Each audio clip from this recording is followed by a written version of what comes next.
Dr. Sharif Abdullah offers a unique, hopeful, and visionary perspective on the persistent challenges of our time. His perspective is shaped by his urban upbringing of poverty and violence, his Ivy League education, and his work with impacted communities in America and in 45 countries around the world. His spiritual outlook is rooted in the consciousness of dozens of religions, faith traditions, and spiritual practices.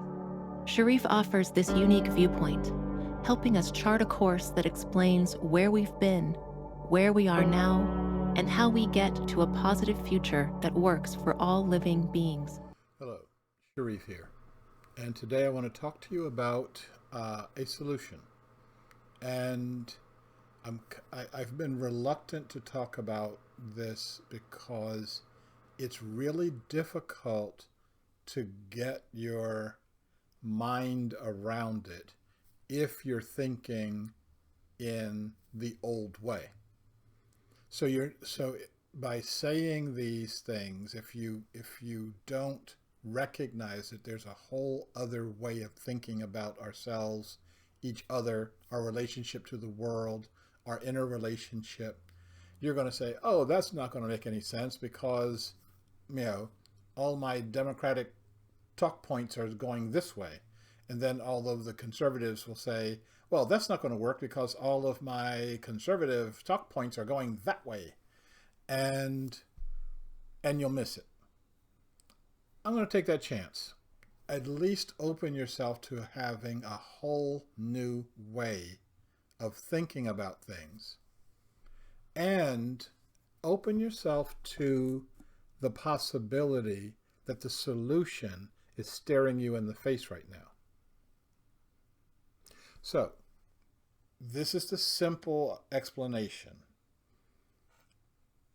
We create a new society when enough of us shift our consciousness and practice the shift in consciousness more than on Sundays when we get together and go to church, or on Fridays when we get together and go to the mosque, or on Saturdays we get together and go to the temple. Like all the time, every day.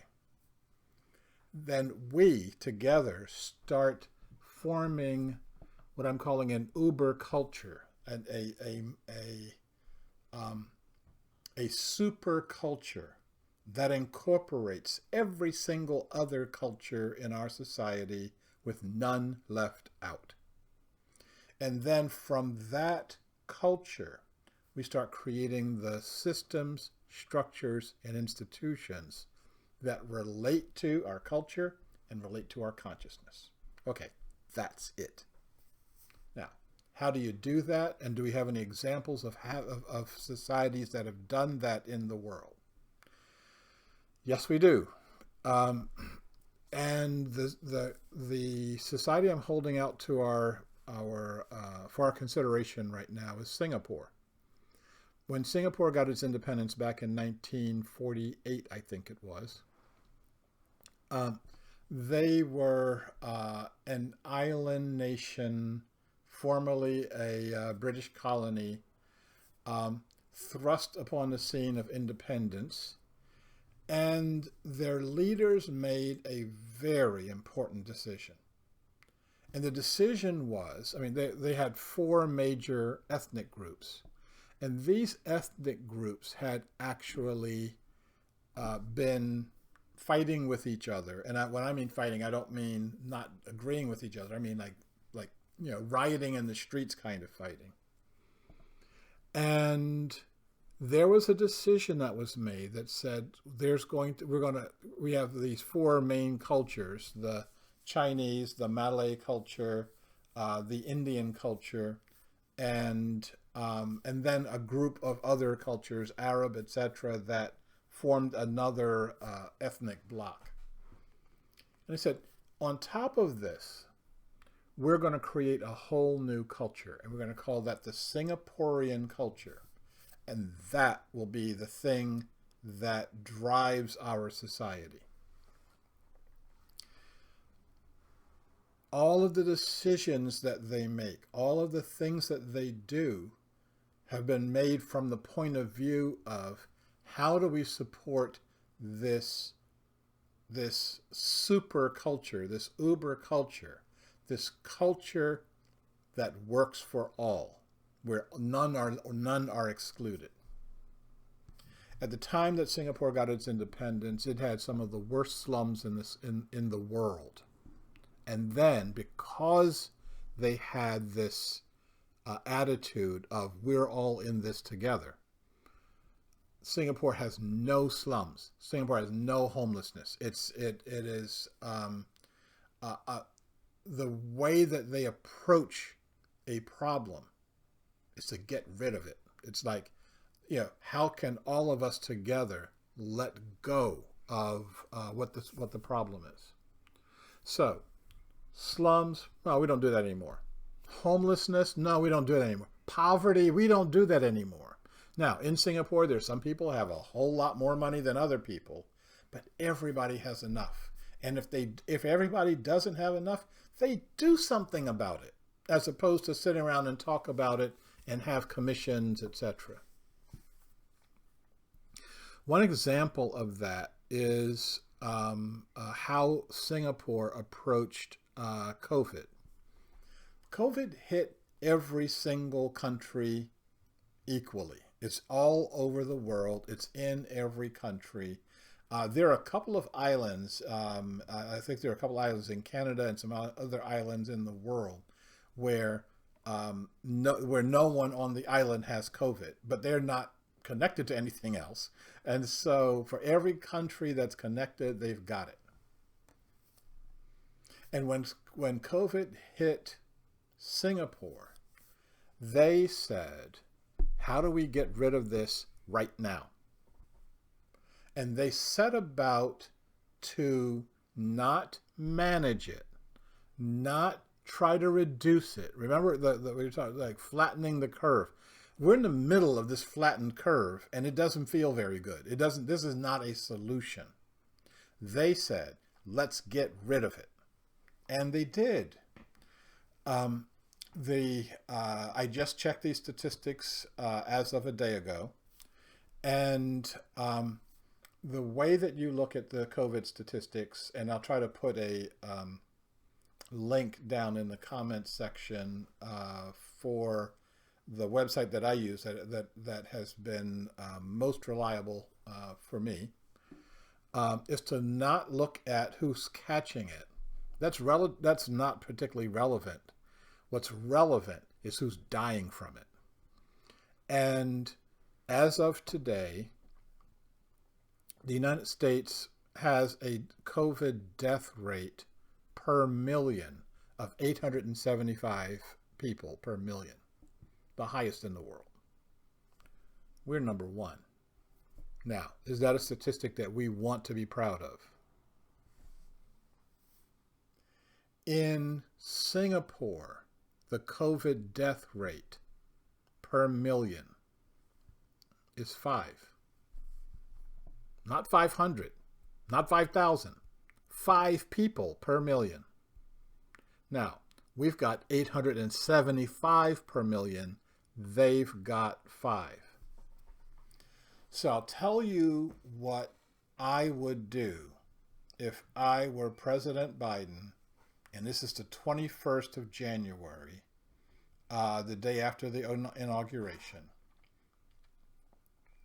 I would have a dozen people ready to get on jets and said, I would say, go to Singapore, find out what they did, bring it back here, and we're going to do it. Go to Japan, find out what they did. Japan's death rate per million is 18 people per million. Very dense society. Go to Japan, find out what they did, bring it back here, and do it. China's death rate per million is 3 people. I'd have maybe more than one person, maybe a few people going to China. Find out what they did. Find out how they stopped it. Bring it back here, and we will do it.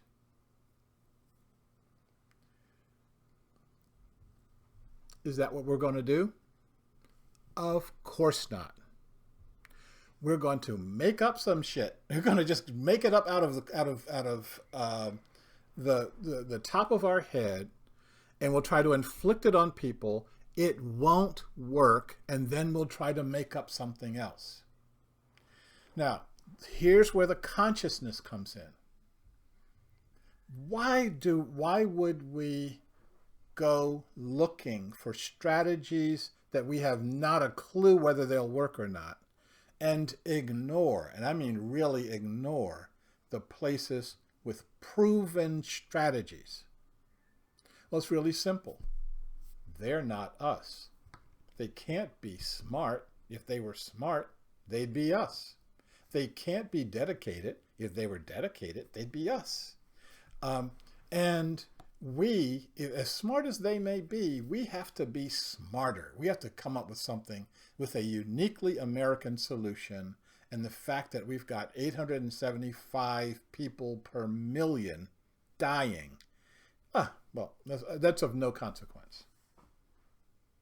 Now, what I'm saying about COVID is not just COVID. This is true with regard to our multifaceted housing crisis. I'd send a team to Singapore and say, find out what they did to get rid of their housing problem, then we bring it back here and we do it so that in 7 years there are no human beings sleeping on our streets and begging for money.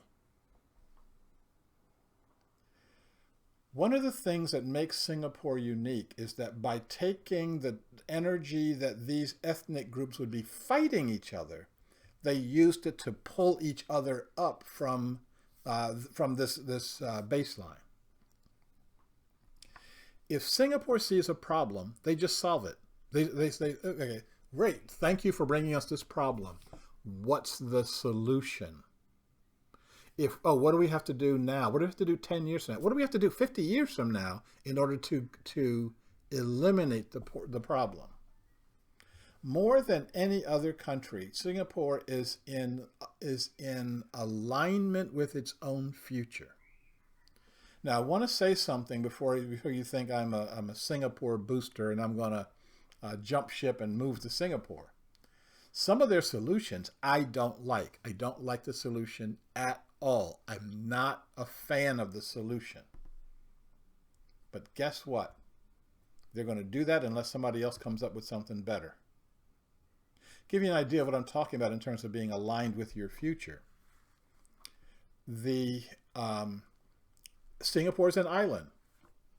There's a finite amount of land and there's a whole bunch of people living on it. Because of that, they import most of their food. Large amounts of their food come from other places, and because they are so rich, they've got the money to bring the food in. And they said that is an unsustainable prospect of assuming that we're going to be rich for the rest of our existence, and we're just going to keep bringing food in. So they set a goal, and they said Singapore is going to be a net food exporter, and we're going to do that in 20 years. And how can this tiny island export food to the rest of Asia? And their answer is, we'll figure that out. So our challenge is that we're not in alignment with our future. We're not in alignment with our present. We're in denial about our own present. That cannot change with the same consciousness that created the problem in the first place. That can change as soon as we shift that consciousness. Now, our workshops and our seminars and the other things that I've been teaching have been about shifting that consciousness. I've got lots of people say, oh, that's really cool, that's really great. And then when I say, okay, let's get together, roll up our sleeves and do the hard work of how to do this, how to bring about the Singapore solution in our own society, everybody gets busy.